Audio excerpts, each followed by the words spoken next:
Okay, so the butter's hot. It's melted. It's making the butter sound. This is the sound that you go, oh shit, I left the butter on the stove. I better attend to that if you aren't standing here stirring. So then you turn that to low, and then you put in a cup of sugar and a cup of molasses. And this you gotta scrape because it doesn't move. And so you're gonna stir this together a bunch. And it's gonna look like it's not ever gonna come together, but it will.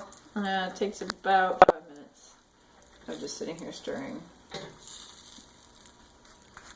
So you get this all gummed up, and then you're like, oh, that butter's just floating. It'll come together, and we'll show you that in a second. So this is where it looks discouraging, and you're like, it's never gonna get back together. But oh, just wait. Alright, we're getting there. We're getting there. See? It's like, it's less separate-y. I put it back on medium to do this, and I turned it back down to low. But keep stirring it. It'll turn dark and homogeneous. Very soon. Pretty good. Yay! Okay. So turn that off, and then you let it sit so it's not burny. Okay, so let's come over here and see what else is going on. When I do it and I make a bunch for a bunch of people, I pre-measure all the stuff so that when I do this part, I can just go dump. So this is 4 cups of flour. Dump. And this is all the spices and baking soda. Dump. Whisk. Where did I put the whisk? Ah. Whisk. And the recipe says to do 4.5 cups of flour and then work that half cup of flour in there for a total of 5 cups of flour. So my containers will only hold 4 and I ran out of flour. So 1 cup.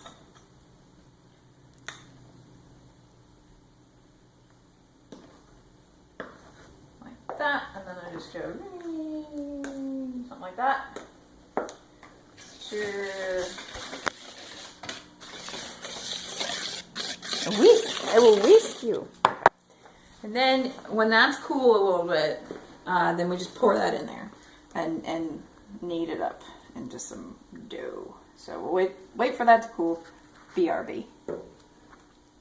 In about 10 minutes. You can wait 15, 20. Let's see. It should be fine.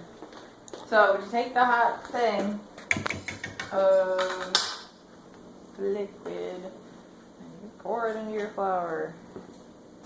Pour. Scrape.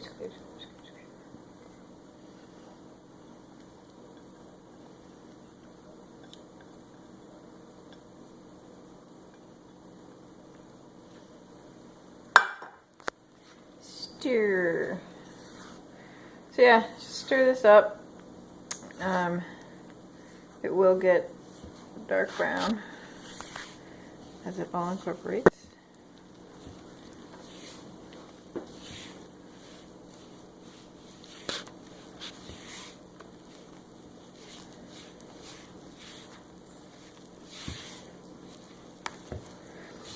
And in my bowl, like, flour hangs out on the bottom, so you gotta go get it. Make sure that's all getting worked in. And after you get all this worked in, and it's just brown with no flour streaks, and you can put in the reserved flour that you spill on the countertop because you're wearing giant gloves. Okay. Don't spill flour.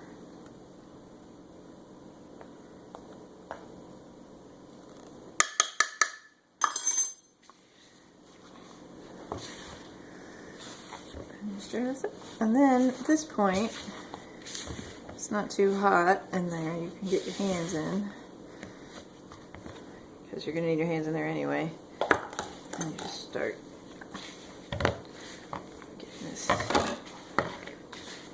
So it'll be warm. It's nice.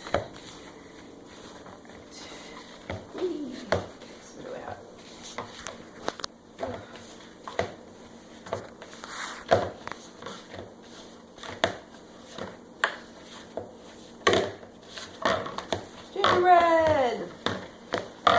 This is where the joy of cooking says to cover it in plastic wrap and put it in the fridge. I don't understand why, because when I tried it, it just was solid.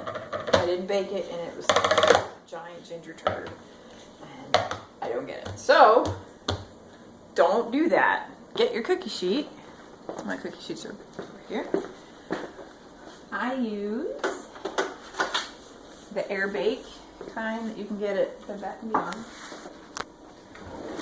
And my French rolling pin.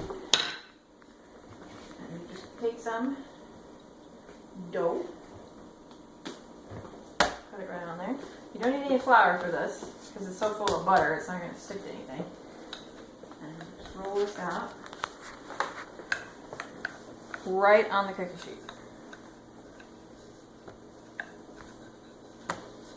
Of course, if there's a lip on there, it's kind of difficult, but that's not too bad. And I go about an eighth and 3/16. A quarter is really fat. You know, you do a quarter.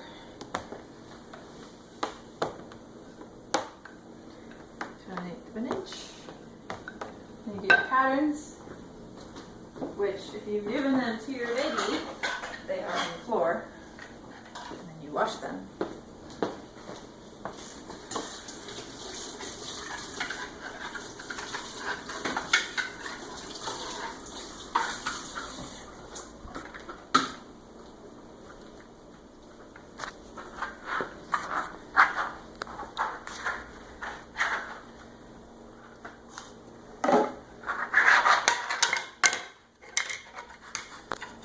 So this is plastic that my lovely husband got me after many years, 6 years of using cardboard. He got the plastic that I cut in the right shapes. You can use cardboard, and it's not too bad. But whatever you use, put a little flour on it before you. This is where you do need flour before you put it on your dough, so it doesn't stick.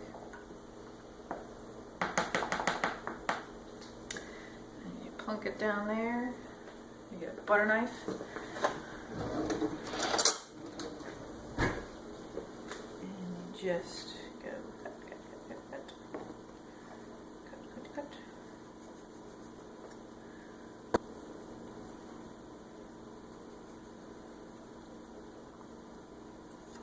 And then, depending on how many you're making, how many houses, you then decide how many and what fits best on your layout here. That's how many you do. And you just got to keep track of how many you've already cut. So to do the back of the house, do not cut the door. Unless it's the back door. You know? But traditionally, one of these doesn't have a door in it. And then the other one does.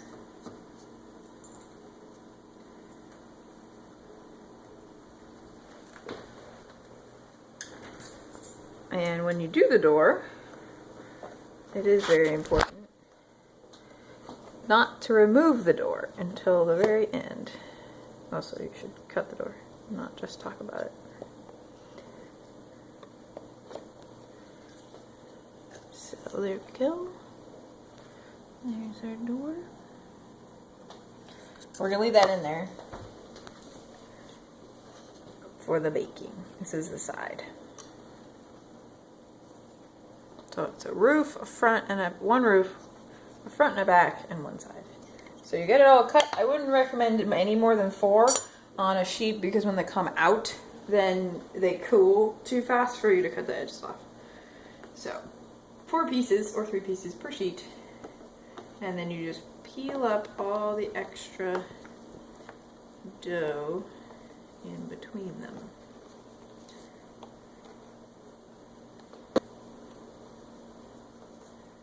And I usually put this separate from that dough and then take all that dough through one version of rolling it out and cutting it so that they're at the same level of workedness. And if it gets too stiff, you just microwave it. So, so that's that. This is rolling them out. And then I bake them for 16 minutes each. And the way I do that is I do 8 minutes with one on the top rack. And then after 8 minutes, shift that to the bottom, put the second one in. So they're 16 minutes each, but at 8-foot centers. And then that gives you time to bring them out, cut them, put them on the rack, and then you bake them all. And we'll tune in when that happens. Just gone. So we bring out the sheet, put it here, bring this one down, put this one in. I have like 6 cookie sheets, so that helps.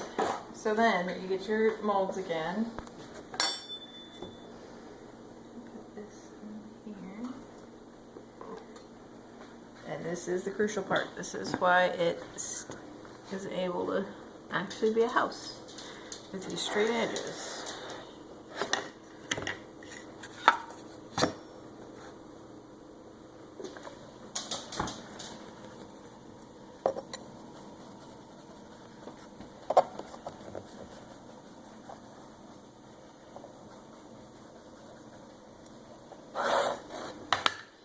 And so we baked it with the house door in there. And then cut.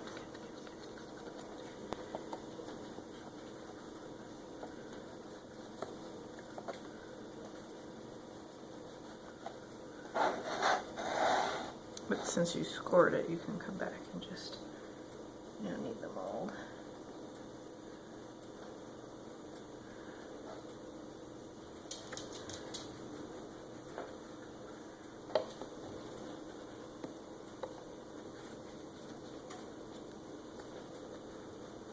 And already now it's getting kind of hard to cut evenly, but we're done.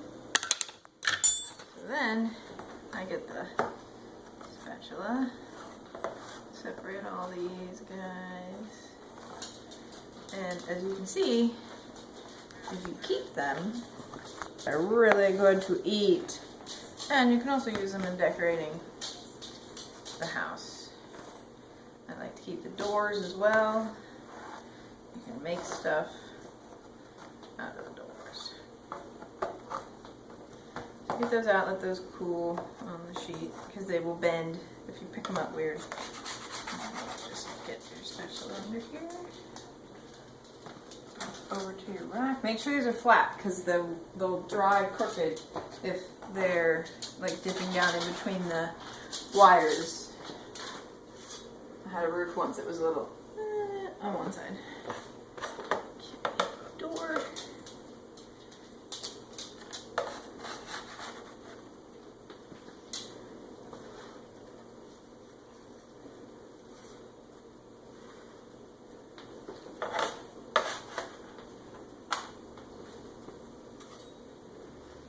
Ta-da!